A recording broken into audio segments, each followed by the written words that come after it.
Hoy la selección de Italia se consagró campeona de la Eurocopa 2020 al vencer en los penaltis a Inglaterra por 3-2, luego de quedar empatados por 1-1 en el tiempo reglamentario. El equipo inglés, dirigido por Gareth Southgate, que hacía las veces de local en el estadio de Wembley, paró un módulo de 3-4-1 con Jordan Pickford en el arco. Harry Maguire, John Stones y Kyle Walker ocuparon la zona de tres centrales para que más adelante en esa línea de cuatro volantes estuvieran Declan Rice con Kevin Phillips y por la zona lateral Luke Shaw y el jugador Kieran Trippier. Y en la zona de ataque fue comandada por Mason Mount y como dos puntas Raheem Sterling y el jugador Harry Kane.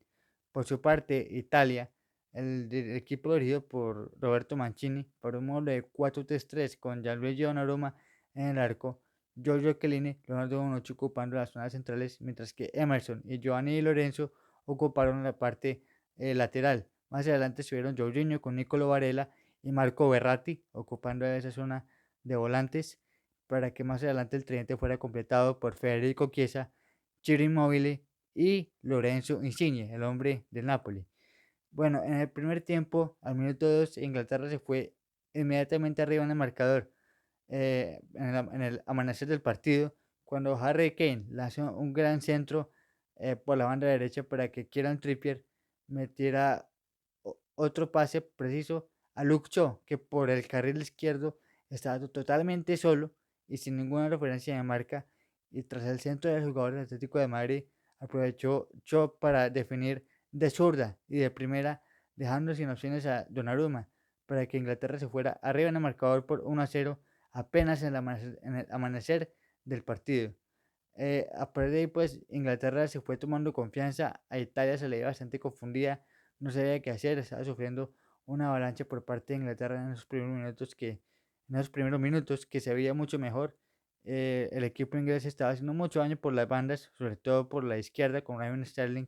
que venía siendo un jugador bastante desequilibrante. Italia no le podía parar y no tenía el balón más de 3 minutos. Realmente Italia estaba totalmente desconectada. Inglaterra estaba dominando el encuentro, lo tenía encima y estaba haciendo bastante daño en los primeros minutos con permanentes llegadas por las bandas, con Trippier, con Cho, que estaban haciendo bastante daño por esas bandas y Italia no sabía contrarrestarla. Tenía totalmente una desconexión con el mediocampo. Berratti no se veía, Varela tampoco, estaban totalmente desorientados. Pero después, al transcurrir los minutos, Inglaterra decidió replegarse un poquito más atrás para defender esa ventaja e Italia empezó a dominar un poco más, a tener la posesión de la pelota, a ser un poco más ofensivo, pero cada vez que tenía el balón lo hacía sin profundidad. Inglaterra se estaba replegando muy bien, le quitaba los espacios, los circuitos de juego, que ese no podía realizar ese juego desequilibrante que se le conoce, le costaba mucho llegar a predios del arco de Jordan Pickford, pues es un jugador que normalmente se dedica a desequilibrar las defensas rivales, pero Inglaterra estaba totalmente bien parada, es que ese no estaba teniendo un gran partido, en cine tampoco se estaba viendo. Hasta el minuto 35 teníamos que trasladarnos para que Italia tuviera su primera acción de peligro cuando Federico Chiesa hizo una gran jugada individual, lo vieron los varios defensas ingleses, eh, y remató de zurda, rasante, que pasó muy cerca del arco de Pickford y fue la única ocasión clara de Italia durante todo el primer tiempo, que se vio bastante superada, diría yo, en esa primera parte por Inglaterra que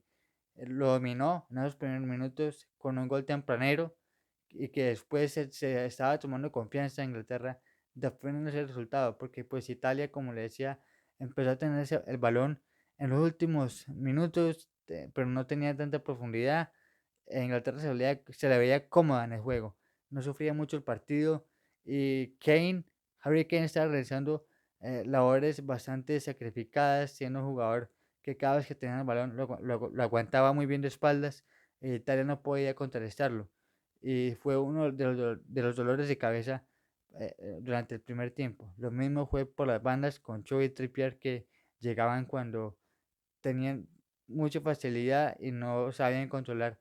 las llegadas peligrosas de Inglaterra. Sin embargo, en el segundo tiempo yo diría que la historia cambió, pues Mancini decidió patear un poco el tablero, arriesgar un poco más, y por eso ingresó a Bernardi, Federico Bernardi, el hombre del Sassuolo, para que Italia tuviera un poquito más de dominio de balón y más posesión, y esto lo logró hacer. Empezó a destrabar la defensa de Inglaterra, que se dedicó,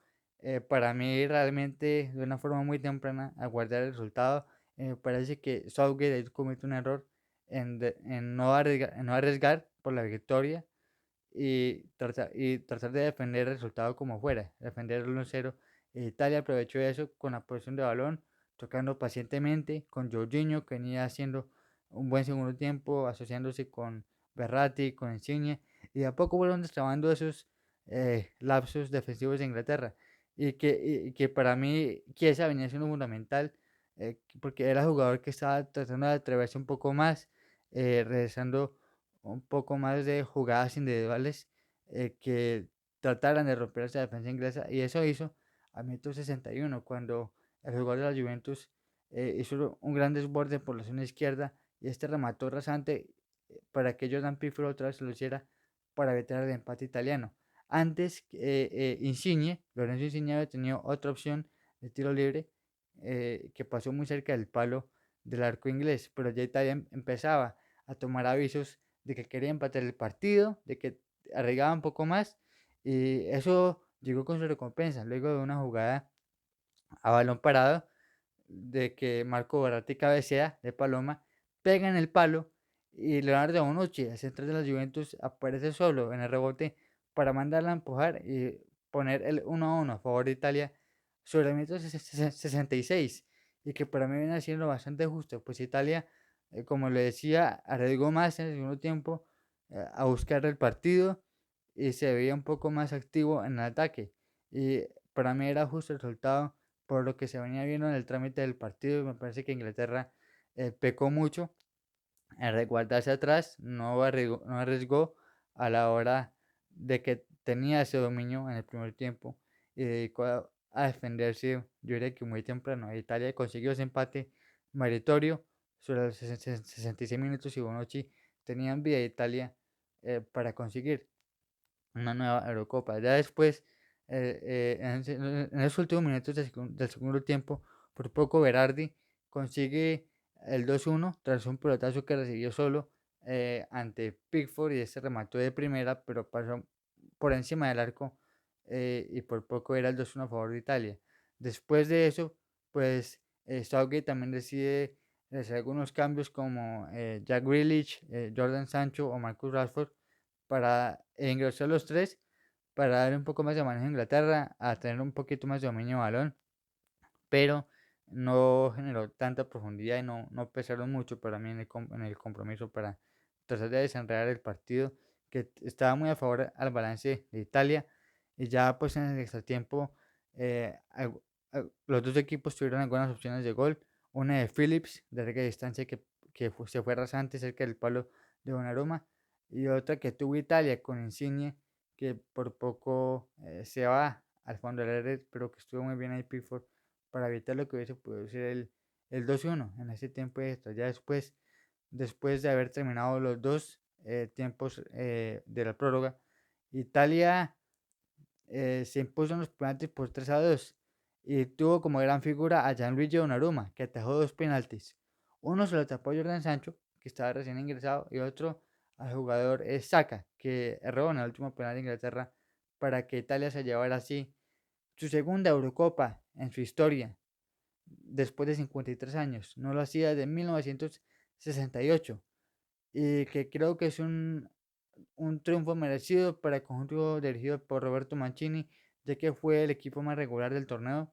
un equipo bastante sólido en la defensa, que a pesar de que en los últimos partidos lo sufrió un poco,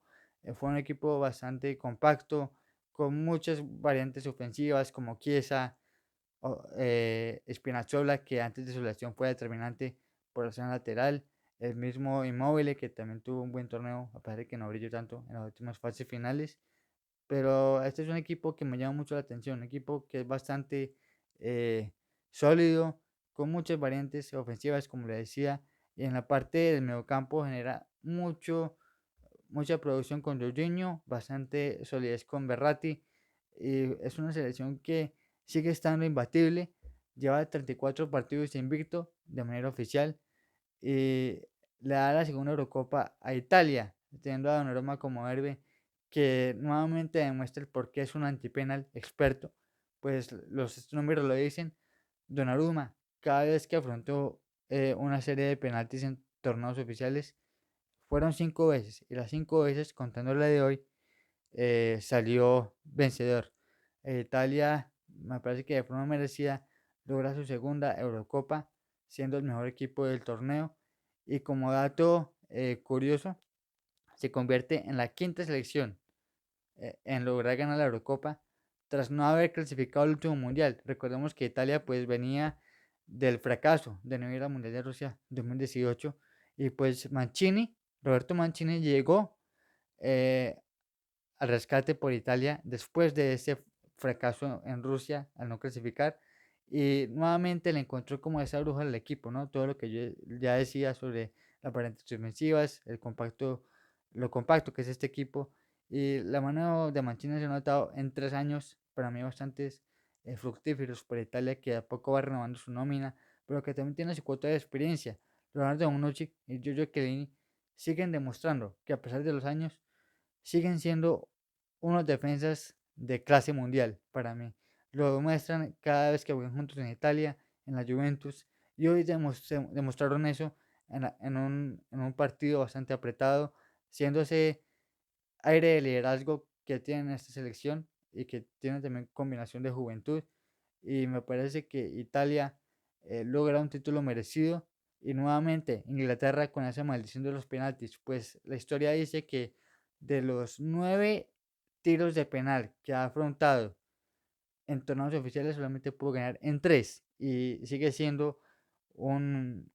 un capítulo negro para Inglaterra, que extiende su racha de 55 años sin ganar nada en torneos oficiales,